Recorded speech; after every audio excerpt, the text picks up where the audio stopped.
Deus abençoe você, sua casa, sua família, todo o seu lar. Eu declaro que aonde a sua mão tocar e o seu pé pisar, ali vai haver bênção e o reino de Deus vai ser estabelecido naquele lugar, amém? Então, mediante essa promessa, toca na mão de quem está do seu lado aí e fala assim, deixa eu receber essa bênção sua agora. Passa para cá, irmão, fala assim, passa para cá, irmão. Quando a gente recebe uma bênção é para compartilhar com os irmãos. Por isso que daqui a pouco tem alguém que vai me levar para jantar ali.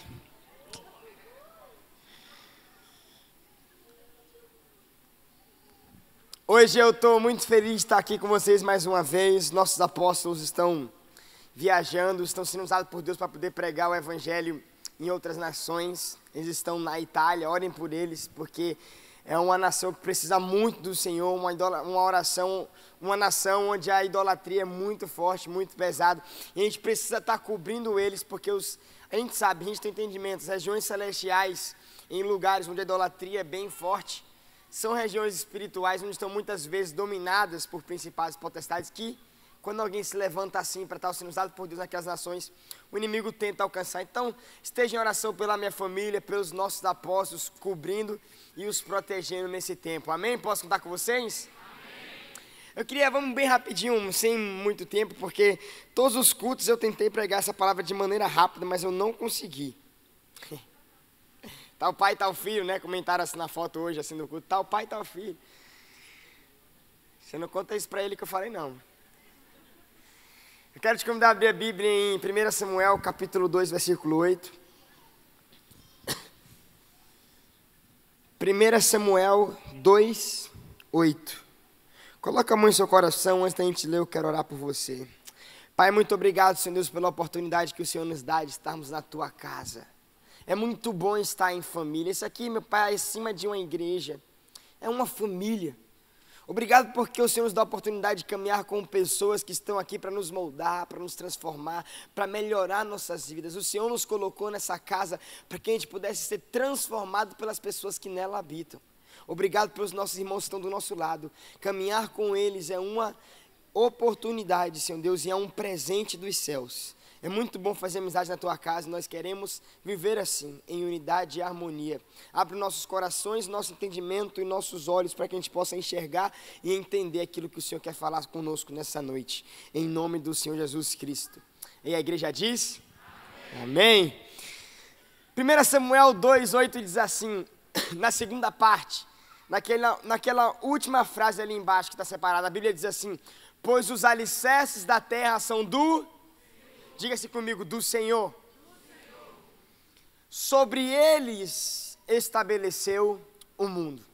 Quando a gente lê esse versículo e essa frase, muitas vezes, a gente não tem logo de cara o entendimento do que o profeta Samuel está querendo dizer e nos ensinar, porque as duas palavras-chave dessa frase, que nos dão todo o entendimento e que desatam todo o conhecimento do que o profeta Samuel quis nos ensinar, são palavras que muitas vezes a gente, no nosso dia a dia, usamos para poder expressar o mesmo significado. Eu quero ler com você de novo o texto e eu quero te explicar o que a palavra diz. A Bíblia diz assim, pois os alicerces da terra são de quem? Quando o profeta Samuel fala os alicerces da terra, essa palavra terra, traz justamente o significado e o entendimento do espaço físico, terreno, do planeta Terra. Deus criou o planeta Terra com a intenção de estabelecer o seu reino. E aqui ele está falando justamente a respeito desse espaço físico, o mundo físico, o planeta Terra. Mas depois ele complementa a frase trazendo um entendimento assim. Sobre eles estabeleceu o mundo. Essa palavra mundo não traz o mesmo significado, o mesmo entendimento que a palavra terra traz aqui. A palavra mundo diz respeito a todas as intenções de Deus, governamentais de Deus. Quantos aqui acreditam que Deus é Deus? Amém. Gostei da sua animação. Melhor que os cultos da manhã, porque dormiu mais, né? Tô ligado. De boas. Não tem problema não. Não vou contar para eles. Já me perdi, ó. Quem é que acredita que Deus é Deus? Aê, pronto, lembrei. Quantos aqui acreditam que Deus, além de ser Deus, também é rei? E todo rei, para ser rei, ele precisa ter um reino. E precisa governar sobre um espaço físico.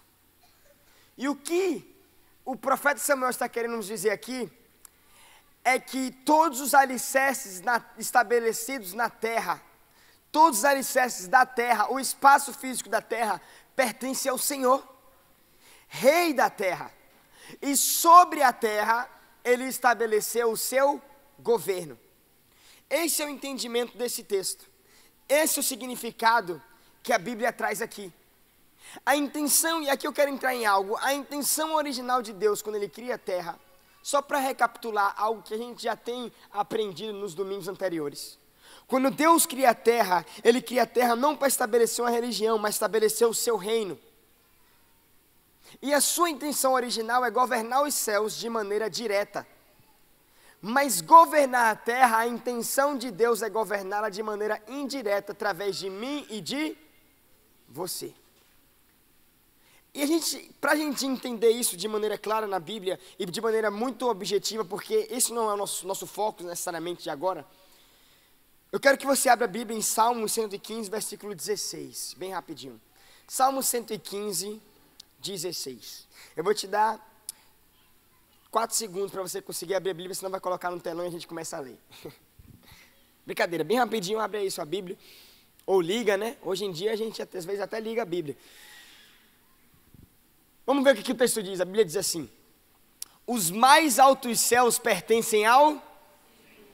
Olha só o que Davi está dizendo. O profeta Samuel disse que os alicerces da terra, a terra pertence ao Senhor. E agora Davi está dizendo que além da terra, uma outra dimensão também pertence ao Senhor. Que dimensão é essa? Diga assim, os altos céus. Pertence a Deus, Ele é rei sobre as regiões celestiais. Só que Davi nos ensina, mas a terra Ele confiou ao... Diga assim, bata no seu peito, diga assim, Deus confiou a terra em minhas mãos. Deus é rei, rei sobre os céus e rei sobre a terra, e eu acho que aqui ninguém duvida disso.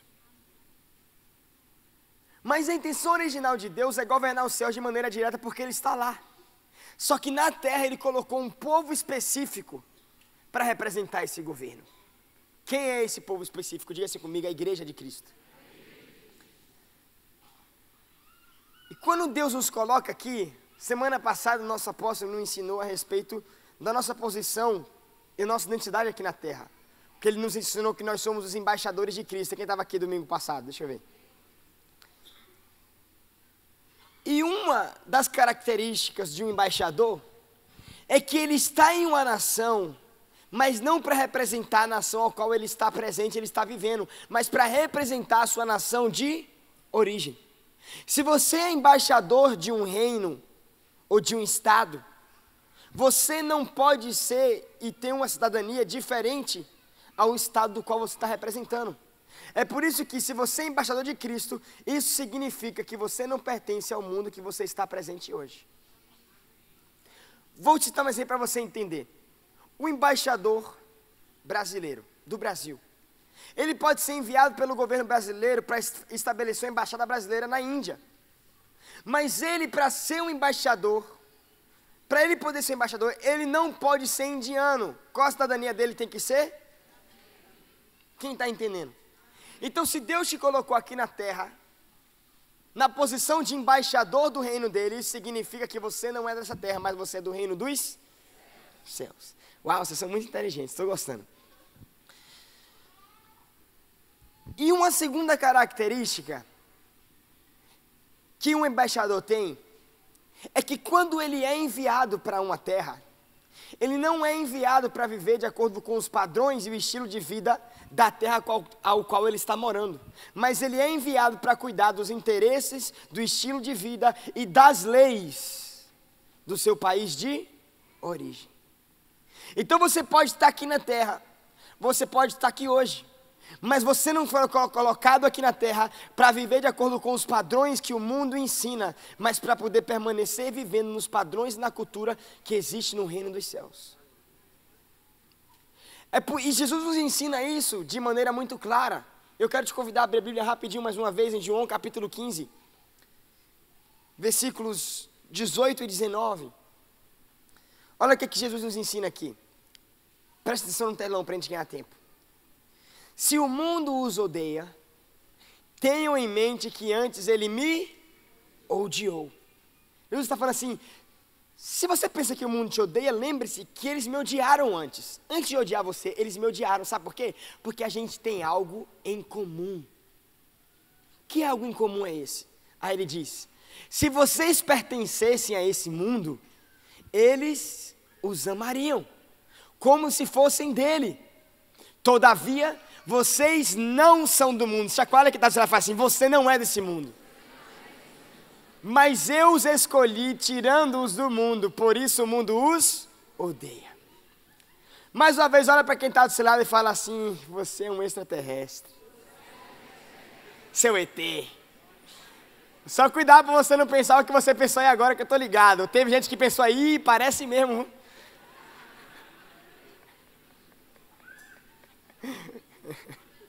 Não faça isso não, irmão.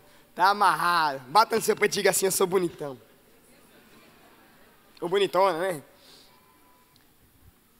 Mas nós estamos presentes nesse mundo, mas não somos desse mundo. Deus te colocou aqui não para que você entenda que você é desse mundo, mas que você vem aqui justamente representar o seu país de origem. E é por isso que o mundo aí fora nos odeia.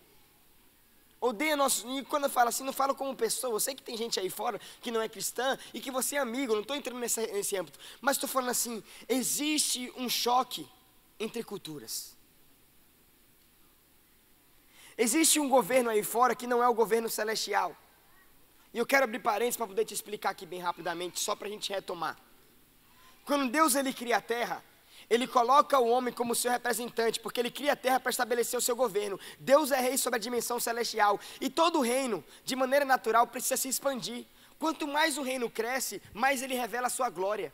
E a glória de Deus sendo tão grande, sendo tão poderosa, a dimensão espiritual, a dimensão celestial, já não era mais suficiente para o poder de Deus.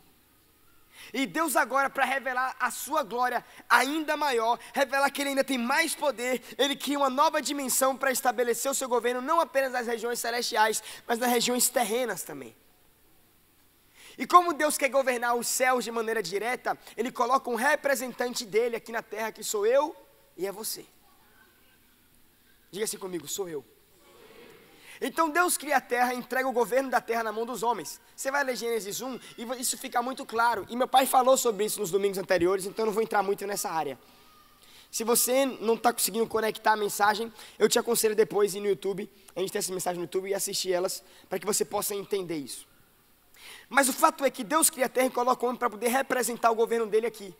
Essa é a nossa missão, e nós estamos aqui para cuidar dos interesses do reino celestial e da cultura celestial.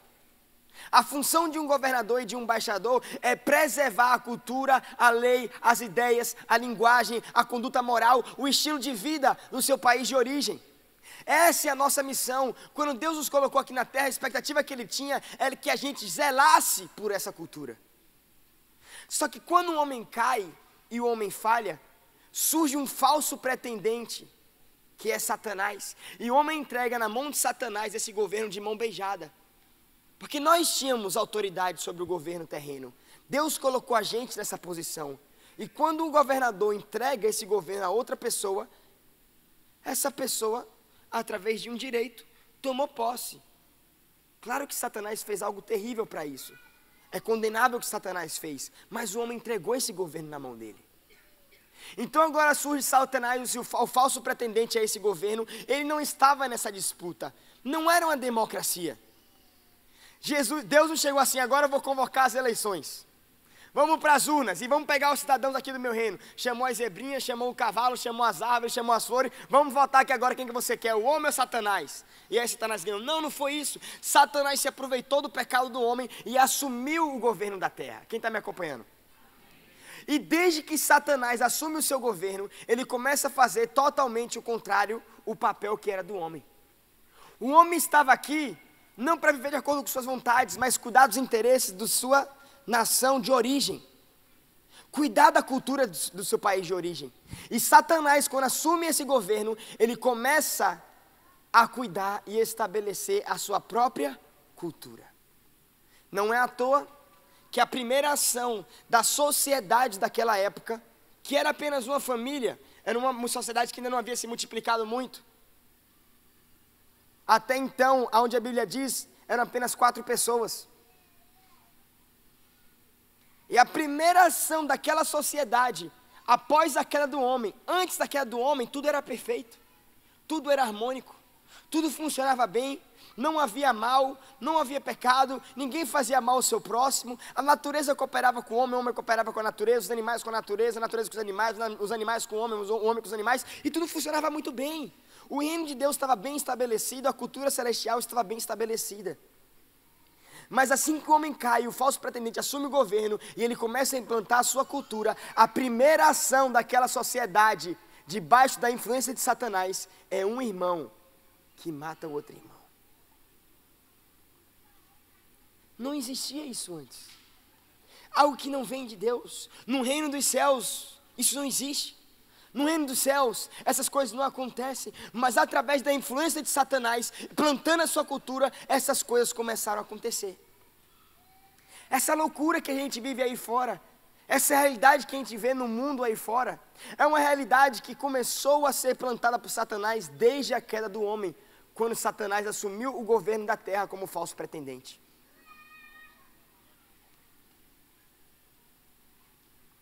O governo de Deus ainda não é absoluto sobre a terra. Desde a queda do homem que o governo de Deus deixou de ser absoluto na terra. A gente tem o costume de às vezes dizer assim, Deus está no controle de tudo. E às vezes não é assim.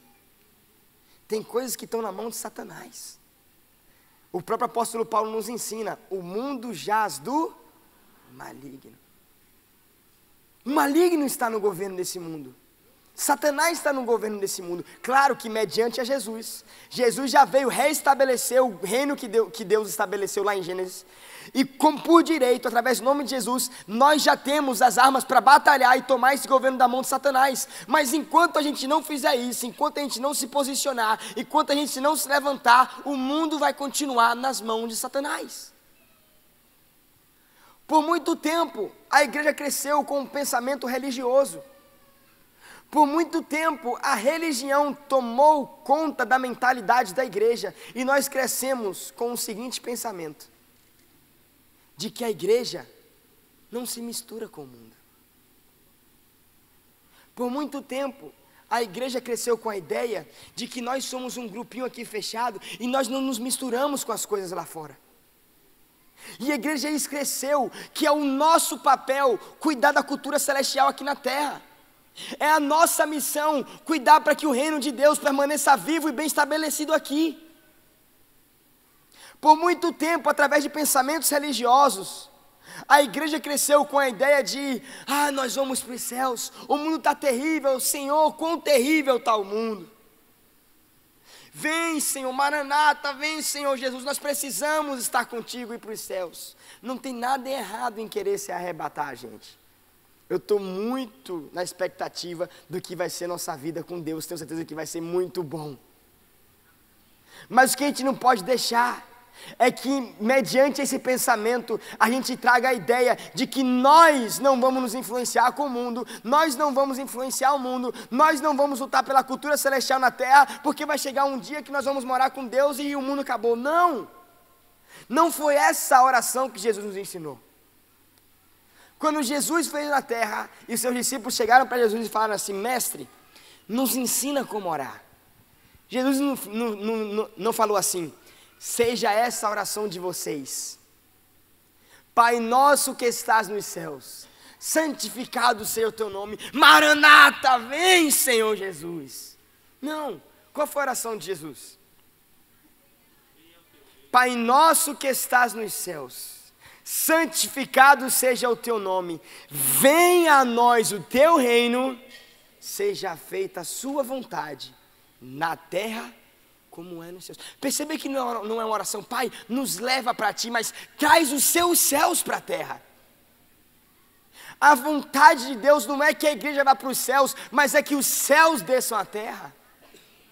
Por muito tempo a gente cresceu com a ideia e a mentalidade de que um dia a gente vai para o céu e a gente vai viver a vida perfeita com Deus, mas até quando você para poder analisar o que vai ser o tempo após o arrebatamento, a Bíblia só nos mostra que a gente só vai viver durante 7 anos com Cristo nos céus.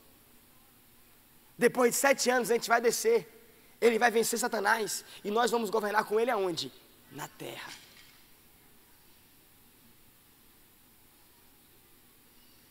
A vontade de Deus é que a igreja se posicione entendendo que a nossa missão é influenciar o mundo. O mundo só está na realidade que está hoje porque até aqui a igreja se calou. Porque até aqui a igreja não se posicionou com a posição que ela tem. Olha para quem está do seu lado e fala assim: a nossa missão é ser um governador dos céus aqui na terra.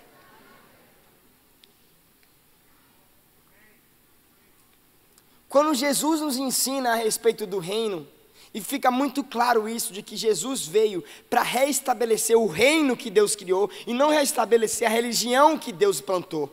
Quando Deus cria a terra, Ele não estabelece uma religião, Ele estabelece um reino. E quando Jesus vem, consequentemente, Ele não vem para restaurar uma religião, Ele vem para restaurar um reino. E a diferença de religião e de reino é que num reino existe um rei. E palavra de rei é? Diga-se comigo, palavra de rei é lei. E qualquer coisa contrária à palavra do rei é um crime. Já a religião, não tendo um rei, sendo criada e moldada pelo homem, as religiões são moldadas a partir da vontade própria que o homem tem. Atender seus próprios interesses.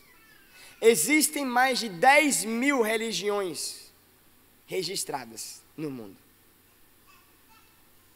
Se eu quiser, eu largo esse microfone aqui agora, saio da igreja e crio uma nova religião, de acordo com os padrões de vida que eu quero viver, e vou dizer que isso é verdade, porque tem um Deus que diz isso. Se eu quiser, eu vou falar, e quem é que vai ser contra mim?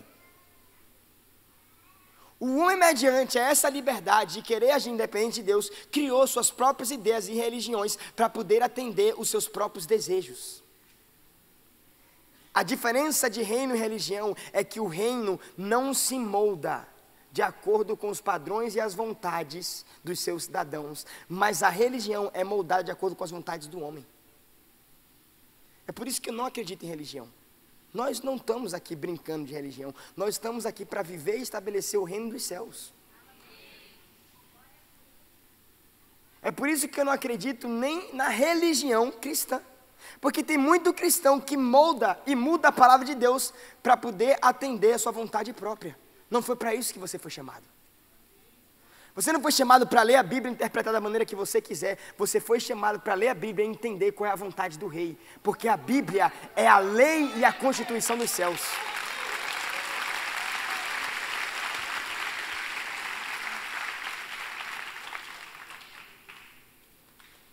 Moldar a palavra de Deus para sua própria vontade é viver uma religião. Se você tem vivido isso, me perdoe te dizer, irmão, mas você não tem vivido a verdade. Você tem vivido apenas uma mera religião.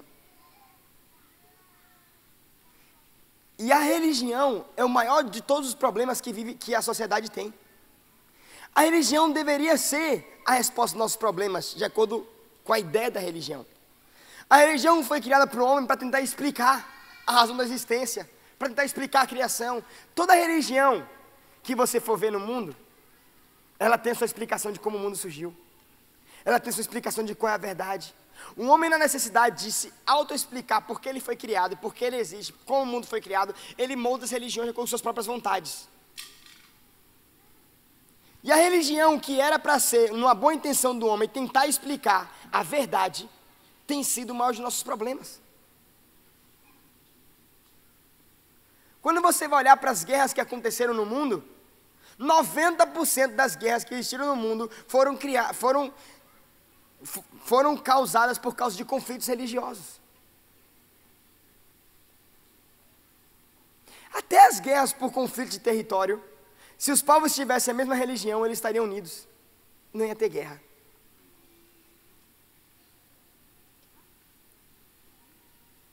Quando você olha o terrorismo, pega o terrorismo pelo menos, pensa agora no terrorismo. Bomba explode no aeroporto de Paris. Um homem pega um caminhão e sai pela calçada da Espanha, de Madrid, e sai atropelando meio mundo de gente. Um grupo terrorista toma governo de um avião e mete esse avião numa torre de 100 e sei quantos andares, um prédio de 100 e sei quantos andares nos Estados Unidos. Quando você olha essas ações terroristas, e você vai pesquisar quais são as intenções terroristas, você vai entender que são ações de pessoas religiosas com ideias religiosas extremas. Eles fazem isso para tentar pôr medo nas pessoas e fazer as pessoas se converterem à sua religião, ou então aniquilar aqueles que são infiéis. Olha a igreja perseguida. Bota uma arma na cabeça, ou você nega Jesus Cristo e passa da minha religião agora, ou então eu te mato. Ou você se converte, ou você é exterminado da terra. Terrorismo nada mais é do que uma religião tentando implantar os seus princípios extremos. E não pense que o terrorismo se distancia da religião cristã, não. Porque tudo que é religião é farinha do mesmo saco. Você vai olhar os conflitos religiosos, você olha para o Iraque. Um povo da mesma nação, mas que é dividido em duas metades, povo xiita e povo sunita. Irmãos de uma mesma descendência, mas que em um certo ponto se convergiram em ideias religiosas, e que um mata o outro e guerreia com o outro para tentar explicar qual que é a verdade da religião deles. Aí você vai lá para a Índia, com os hindus, tacando fogo nas igrejas cristãs, porque nenhuma religião contrária deles pode. Ah, Joshua, mas, pois é, você nunca vê os cristãos. Sabia que também lá na Índia, em outros países, cristãos tacam fogo em represália a essas ações da galera, nas mesquitas muçulmanas. Quando você vai olhar as cruzadas cristãs, o que eram para ser as cruzadas? Eram para ser cruzadas evangelísticas, ganhar pessoas de acordo com o evangelho, de acordo com a verdade. Mas quando você vai ver as cruzadas cristãs lá no tempo médio, você vê que é a mesma coisa que terrorismo. Ou você se molda a nossa religião, ou você é exterminado. Eram assim as cruzadas cristãs. Religião não é sinônimo de paz. Será que você pode dizer isso para quem está do seu lado? Diga assim: religião não é sinônimo de paz. Em meio a todas essas confusões, em meio a todos esses problemas, em meio a todas essas lutas e guerras, o homem, na maior de suas boas intenções, tenta frear as guerras e cria uma organização específica chamada Organização das Nações Unidas, a ONU. Numa boa intenção de frear as guerras, precisamos pregar a paz. Estamos juntos? Paz e amor no mundo. Glória a Deus, isso é muito bom, a intenção foi boa. Mas se você for olhar historicamente os dados, nos tempos modernos, porque a ONU surgiu para poder frear as guerras justamente nos tempos modernos. Nos tempos modernos, se você for olhar os dados do número de guerra, nunca foi registrado tanta guerra na Terra como após a criação da ONU. Ou seja, antes da ONU, nos tempos modernos, tinha menos guerra do que depois que a ONU foi criada. Agora me pergunte, deu certo? Deu certo o projeto? Sim ou não? Nada contra assim, a ONU na intenção original. Acho que é bênção. Em diversas situações, ajudou sim a Terra. É uma bênção. Mas o que eu estou querendo dizer é que até as maiores das boas intenções do homem não deram certas. Por quê? Porque o homem não foi colocado na terra para governar sozinho. Ele foi colocado na terra para governar mediante a vontade do rei. Enquanto o homem tentar fazer as coisas com o seu próprio jeito, através de religião, através de suas próprias vontades, daquilo que a gente acha que é bom fazer, vai dar errado. Nós somos apenas governadores, não somos os reis. Se nós queremos governar a terra, nós precisamos estar atrelados à vontade do rei. E por muito tempo a igreja não tem entendido isso. A igreja não tem entendido que nós não somos apenas um grupo religioso. A igreja não tem entendido que nós não somos apenas um grupo que se reúne de domingo a domingo para poder esquentar essa cadeira e ouvir uma palavra de ânimo. Não! A igreja tem um papel específico na terra e esse papel é estabelecer, diga-se comigo, governo. E quando eu olho para a realidade do mundo, eu vejo que existe esse choque de culturas. Se você está anotando a mensagem, esse é o nosso tema de hoje, um choque entre culturas. Isso se torna muito claro. Existe um choque de culturas na terra. Quando Jesus veio para a terra e ele estava ensinando a respeito do reino, ele contou várias parábolas. Ele disse, o reino dos céus é como tal e tal e tal coisa. O reino dos céus é como isso, isso e aquilo. E uma dessas parábolas, ele nos ensina que o reino dos céus era como um semeador que vem sobre uma terra, planta uma semente de trigo. Enquanto esse trigo começa a crescer, o semeador ele vai descansar e vai dormir. Enquanto ele dorme, um homem mau vem sobre a plantação e planta agora não um trigo, mas planta o joio. E quando esse semeador acorda e desperta, que ele vai olhar a plantação, ele percebe que ali tem não apenas o trigo, mas no meio do trigo agora também tem o joio. Ou seja, nós estamos na terra, mas o governo de Deus não está bem estabelecido. Existe também o joio. Existe uma cultura que está sendo lutada, está sendo plantada aí na nossa cara. Já é muito claro. Hoje em dia, estou te dizendo, preste atenção que você vai entender agora. Por que você está me explicando tudo isso, Joshua? Porque eu acho que em tempos como o de hoje, na nossa sociedade, não apenas no Brasil, mas no mundo inteiro, a gente precisa entender por que o mundo está dessa forma. A gente precisa entender que por detrás dessas coisas existe uma batalha espiritual. A Bíblia nos ensina que nossa batalha, nossa guerra não é contra a carne, nem contra homem nenhum, mas é contra principados e potestades nas regiões celestiais. É por isso que nós não estamos aqui para lutar com o homem, nós não estamos aqui para guerrear com o próximo. Guerra não é problema, se tem uma guerra que a gente tem que fazer, é guerra espiritual. E o mundo tem implantar a sua cultura. Existe um choque de culturas. A cultura que nós estamos querendo implantar, que é a cultura celestial do reino de Deus, os princípios da Constituição bíblica, que é a nossa Constituição, e os princípios do mundo. E essa guerra tem sido vencida pelo mundo. Sabe por quê? Porque a igreja não tem se posicionado.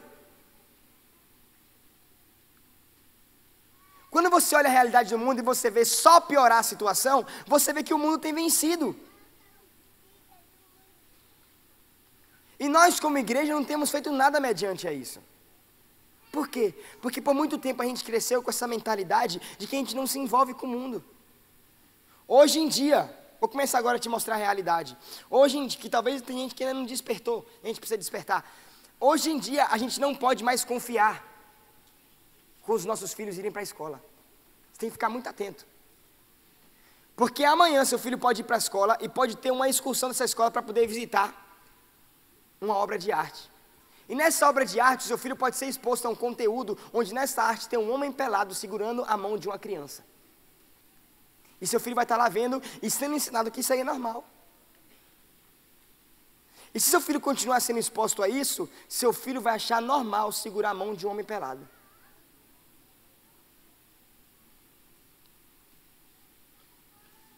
E o inimigo, ele é muito astuto. Ele não joga isso na cara à tona, ele começa aos poucos.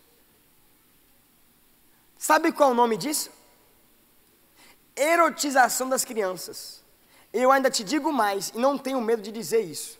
Sabe qual é o nome disso? Isso não é arte, isso é incentivo e apoio à pedofilia.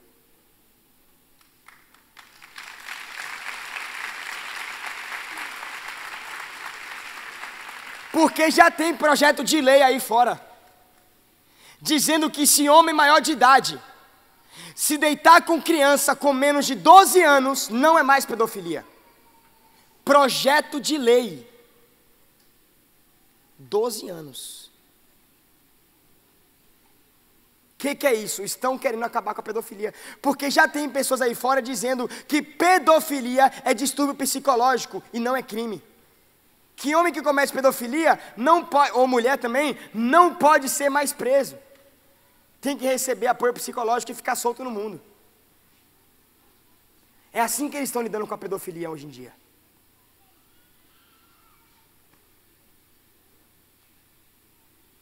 A gente tem vivido em uma sociedade onde nossos filhos vão para a escola e eles estão ensinados, sabe o quê? Que ele não tem gênero. Que independentemente de sua formação biológica, ele pode escolher de acordo com sua própria vontade, se é homem ou se é mulher. Aí você vive em casa todo dia comprando roupinha de menina para sua mulher, menina, roupinha de homem para o seu homem, ele entendendo quem ele é, e na escola recebendo ensinamentos completamente contrários ao seu. Qual é o tilt que vai dar na cabeça de sua criança? Agora eu te pergunto, é nessa realidade que você quer que seu filho cresça? Então olha para quem está do seu lado e fala assim, nós precisamos, como igreja, nos posicionarmos. Porque já existe aí fora no mundo projeto de lei que constantemente bate na trave para ser aprovado, mas que se a igreja não se posicionar, daqui a pouco vai ser aprovado, que sabe o que é? Incentivo a sacrifício de crianças. Sabe qual é o nome disso? Aborto. Porque é comprovado biologicamente que quando acontece a fecundação, quando o espermatozoide do homem entra no óvulo da mulher, ali já é gerado um novo código genético. O que significa isso? DNA. Um novo DNA que jamais existiu no mundo antes é gerado e uma vida é formada. Biologicamente, isso é comprovado. A ciência já diz, quando ocorre a fecundação, uma vida é formada. Ou seja, se você tira a vida de uma vida após a fecundação, o que isso significa? Diga assim comigo, assassinato. Mas o mundo vem com os argumentos dizendo assim, já que acontece mesmo, já que as pessoas fazem de maneira clandestina, vamos pelo menos dar segurança para essas pessoas. Aí eu te pergunto, sabe o que isso significa? Nada mais é do que você dar segurança e conforto para alguém cometer um crime. Porque até onde eu sei, na Constituição bíblica e na Constituição brasileira, matar uma pessoa é crime. Você concorda comigo? Então nada mais é você dar conforto e segurança para alguém cometer um crime. O que isso significa? É a mesma coisa que você chegar assim, já que as pessoas roubam os bancos, quando os ladrões entrarem no banco, vamos, ao invés dos policiais entrarem e tirarem eles de lá, vamos os policiais fazer uma barreira para a sociedade não invadir o banco e lixar os ladrões e matar os ladrões. Vamos fazer uma barreira para deixar os ladrões fugirem com a grana e cometer o crime deles, porque pelo menos só o dinheiro é roubado e o homem não morre. É a mesma coisa. É a mesma coisa que, já que tem gente aí que assalta as pessoas e tira a vida das pessoas, quando um ladrão apontar para a cabeça de alguém, não vamos caçar eles não, não vamos policial correr atrás desses homens não, porque melhor só um morrer do que dois. Não estou dizendo que eu sou a favor do criminoso morrer, não estou dizendo isso. Mas o que eles estão querendo dizer é literalmente dar conforto e segurança para alguém cometer um crime. E isso tem tentado ser aprovado na nossa cara. E a gente como igreja, que é o principal responsável e designado por Deus para cuidar da cultura celestial, não fazemos nada. Não temos feito nada. Outro argumento que eles usam aí, sabe qual é o argumento? E que também é o argumento para a legalização das drogas. Isso é uma outra coisa. Estão querendo dizer que drogas podem ser compartilhadas de maneira normal no Brasil. E sabe qual é o argumento que eles usam? Já que as pessoas fazem, cometem aborto e compram as drogas de maneira clandestina, quando é escondido e o governo não consegue ver, quando o governo não consegue ver, o governo não consegue controlar. Então vamos tornar legal, porque tornando legal e acontecendo nos hospitais normais, a gente vai ter alcance aos índices e a gente vai poder controlar e automaticamente não vai acontecer muitos abortos. A gente vai poder controlar e vai ter menos do que o que já acontece de maneira clandestina. Esse é o argumento deles. Vamos legalizar o aborto, porque se legalizar vai ter menos do que já acontece. Agora eu vou te dar um exemplo. Os Estados Unidos, sendo a nação que é, e não estou falando aqui de poder econômico e de desenvolvimento, mas estou falando aqui de religião, para você ver que religião não é a resposta dos nossos problemas. A única resposta é Jesus, e Jesus não veio trazer religião.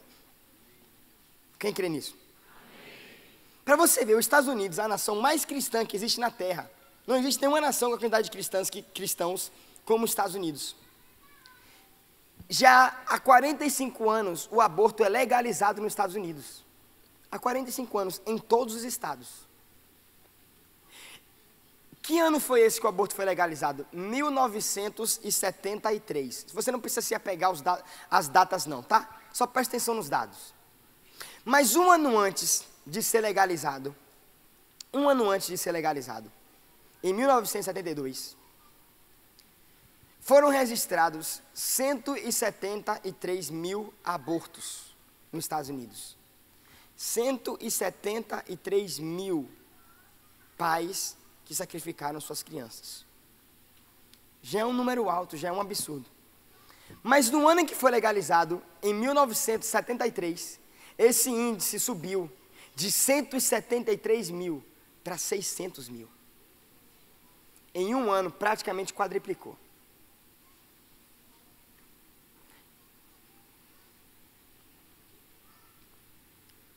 Em 2013, 5 anos atrás, dentro do período de um ano, não estou falando de soma total não, tá? Estou falando dentro de um ano, só no ano de 2013, sabe quantos abortos foram registrados nos Estados Unidos? 900 mil. Quase 1 bilhão. Há 28 anos atrás, 1990,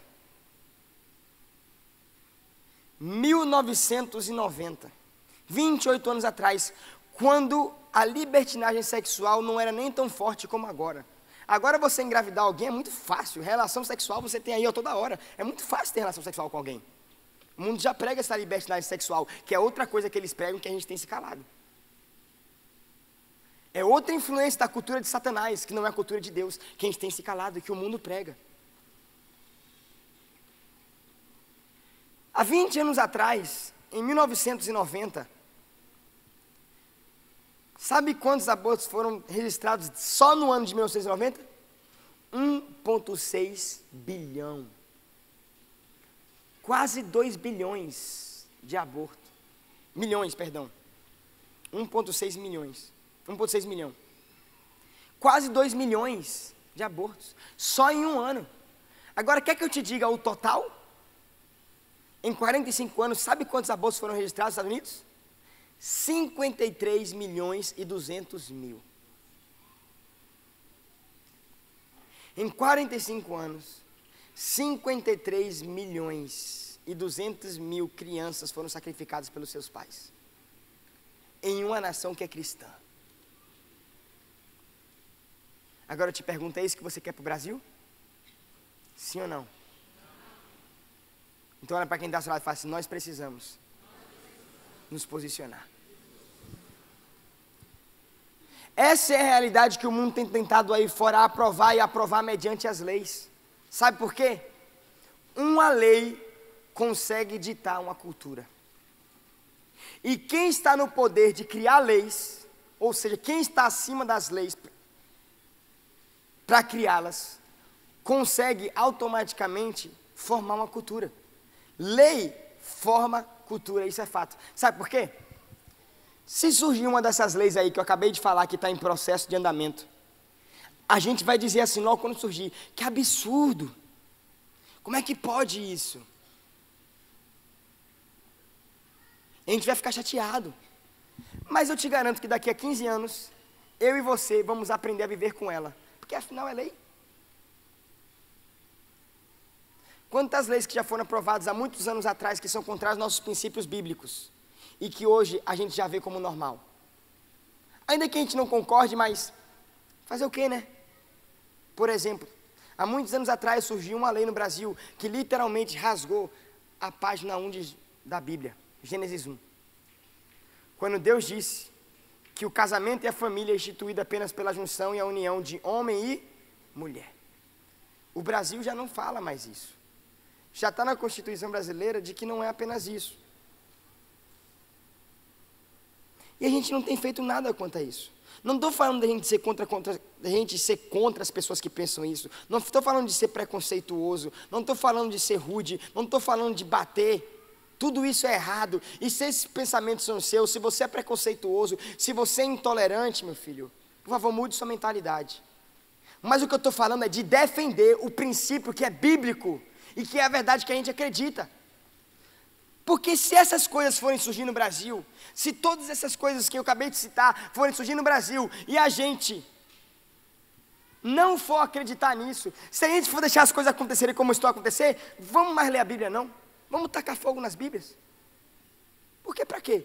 Porque se a Bíblia fala algo totalmente contrário em relação a essas coisas e a gente tem se acomodado com o que está acontecendo no mundo, para que ler a Bíblia? Rasga Gênesis 1 da sua Bíblia. Se é para poder não acreditar que essa é a verdade da constituição de família, faz um favor, rasga Gênesis 1 da sua Bíblia, porque essa parte você não precisa. O que isso se chama? Diga assim comigo, religião. E escolher o que eu quero para mim e o que eu não quero. Só que dentro de um reino, palavra do rei é lei. Ou você escolhe viver dentro do reino de Deus, ou você não vive nesse reino. Porque quem não ajunta... E qual tem sido a realidade desse mundo? O que a gente tem feito em relação a isso? Como que a gente tem lutado contra essas coisas? Qual tem sido a nossa posição em relação a isso? Quer uma prova de que lei dita uma cultura e uma mentalidade de um povo? Vou te dar. Logo quando o povo de Israel é liberto do Egito, Deus tira o povo de Israel do Egito, eles passaram 400 anos em escravidão, uma mentalidade de escravos. Eles viveram numa cultura pagã, e muitos deles absorveram essa cultura pagã.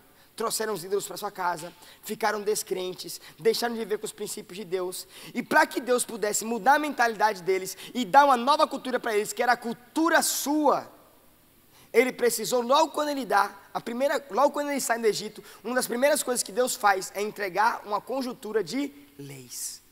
Para quê? Para que a mentalidade deles pudesse passar. E com o tempo, vivendo debaixo daquelas leis, aquele pudesse ser o padrão e estilo de vida deles. E entendendo que as leis moldam uma cultura, como é que a gente vai dizer que igreja não se envolve com política? Como é que a gente vai se calar quando homens totalmente ímpios, com princípios totalmente contrários a gente de Deus, estão governando a nossa nação? Deixa eu te dizer uma coisa aqui agora. Se você se cala de meio dessas situações, de tudo que está acontecendo, de tudo que eu falei aqui, você não tem direito nenhum de reclamar. Se você não está satisfeito com o estilo de vida que o seu filho tem vivido, porque ele tem sido influenciado pelo meio que ele está presente, você não tem direito de reclamar, porque a gente não tem feito nada contra isso. Tem um ditado popular que diz assim, que quem cala, consente.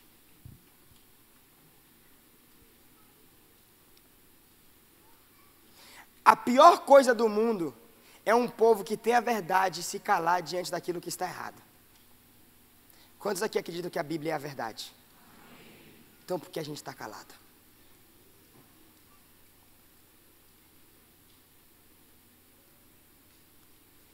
Sendo bem sincero, é nessa realidade de vida que a gente vai querer que nossos filhos cresçam?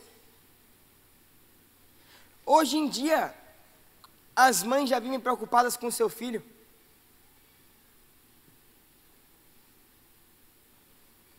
Eu não posso sair um dia à noite para jogar um baba que vai acabar à tarde da noite, que minha mãe não fica acordada até eu pisar meu pé dentro de casa. Porque ela fica preocupada se eu vou chegar bem ou não. A gente já não tem mais certeza se nosso filho vai sair de casa e vai voltar com saúde.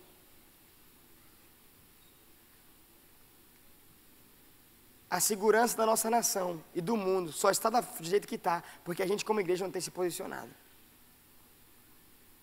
Vou te dizer uma outra coisa para você ver, um outro problema.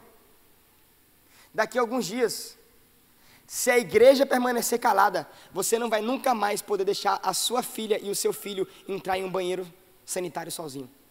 Sabe por quê? Porque tem projetos de leis que já estão querendo aprovar que todos os banheiros devem ser unissex. A sua filha de 6 anos, quando entrar no banheiro sozinho, pode encontrar um cara de 34 anos, cheio de barba na cara, querendo se aproveitar dela. E esse cara vai estar lá escondido dentro da privada, porque ele pode estar no mesmo banheiro que a sua menininha de 6 anos. Isso já existe nos Estados Unidos. Aqui no Brasil ainda não. Mas se a gente continuar calado, daqui a pouco vai existir. E sabe o que vai acontecer? Daqui a alguns dias, perceba que todos esses princípios que Satanás tem lutado são princípios contra a Bíblia. E se nós vivemos e caminhamos de acordo com o que a Bíblia nos ensina, daqui a alguns dias a gente vai ter que andar engessado. Porque qualquer coisa que a gente fizer, o mundo já tem uma lei que é contrária ao que a gente pensa. Eu não vou poder mais deixar minha filha entrar no banheiro sozinho, porque lá pode ter um cara. Eu não vou poder mais deixar meu filho sair sozinho, porque se ele sair, ele está aí com risco de pedofilia. Porque é algo normal. É só, o cara vai e comete, beleza, faz umas sessões ali de psicologia, está livre.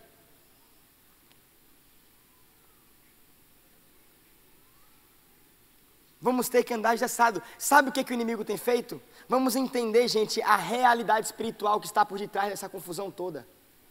Sabe o que o inimigo tem feito? Tudo isso se resume a uma coisa: o inimigo tem tirado a voz da igreja. Porque hoje em dia, eles não estão mais aqui apenas querendo dizer qual é o pensamento deles. Eles estão querendo dizer que o pensamento deles é verdade, mediante a criação de leis.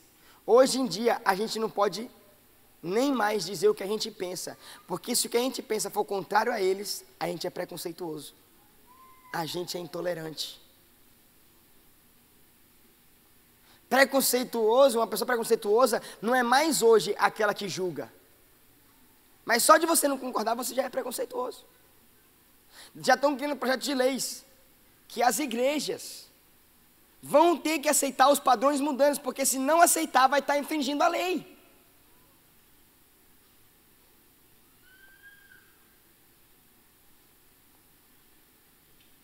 Há 7 anos atrás, estou falando de mim, olha que eu não sou nem velho assim, tá? Eu sou muito novo. Graças a Deus. Muita energia ainda. Mas há 7 anos atrás, eu ia para a minha escola e eu tinha uma matéria chamada religião. Eu concordo com você, a gente falou aqui que religião não é a resposta dos problemas. Mas nessa matéria eu aprendia os princípios bíblicos. Eu aprendia criacionismo, que a terra foi criada por Deus, de que Deus foi quem criou a terra. Hoje em dia, nenhuma escola que não seja cristã não tem mais essa matéria. E já estão criando leis que nenhuma escola vai poder ter essa matéria, nem as escolas cristãs. Porque é o projeto Escola Sem Religião. Só que não pode existir escola sem religião. Não pode existir escola com religião, mas pode existir escola com pensamentos políticos partidários. Porque eles querem colocar na lei dizendo que não pode ter a matéria religião, mas pode ter uma matéria que vai te plantar pensamentos na cabeça do seu filho sobre princípios e coisas partidárias de partidos que já estão no poder. O que isso significa? Estão querendo se manter no poder. Seu filho vai para a escola e não vai mais aprender de Jesus. Se ele vai na escola cristã, daqui a alguns dias, se a gente não se posicionar, ele não vai mais aprender de Jesus na sua escola. Ele vai aprender ideias políticas que ensinam princípios totalmente contrários com o que a Bíblia diz. E os nossos filhos vão começar a crescer em uma realidade completamente contrária à realidade que a gente quer. Ou então, levanta a mão aqui. Quem quer que o seu filho cresça em uma realidade como essa? Olha ao seu redor. Não tem uma mão levantada. Só que se a gente não se posicionar, não vai ter uma outra saída a não ser essa. Não vai ter saída. Essa vai ser a realidade se a igreja não se posicionar. Se a gente não se levantar para ir de contra o mundo, isso vai ser a realidade que nossos filhos vão crescer. O mundo já tem lutado por esses princípios. O mundo já tem lutado por essas ideologias. E eles têm plantado isso de maneira muito clara. E é por isso que a gente tem que mudar nossa mentalidade. Isso só está do jeito que está, Porque por muitos anos a igreja cresceu com o pensamento religioso de que a gente não se mistura com o mundo. Sabe quando é que isso vai mudar? Quando a igreja começar a colocar os professores cristãos nas escolas. Quando a igreja começar a colocar os médicos cristãos na medicina. Porque deixa eu dizer só uma outra coisa que também já tem no mundo, que talvez você não sabe, mas que é real. Você sabia que já existe cura para doenças que hoje são declaradas incuráveis? Que as curas já existem e já foram descobertas, mas que não foram reveladas somente para beneficiar aqueles que vendem os remédios que não curam, mas que pelo menos combatem um pouco essa doença? E que tem gente que morreu simplesmente porque o homem ganancioso não revelou a cura, mas quis se enriquecer.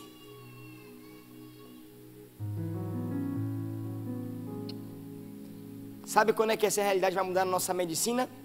Sabe quando é que a nossa medicina vai deixar de ser corrupto? Me desculpe os médicos que estão aqui, eu não estou dizendo que você é corrupto, muito pelo contrário, é você que vai ser usado por Deus para mudar essa realidade. Mas a medicina em si, ela é corrupta.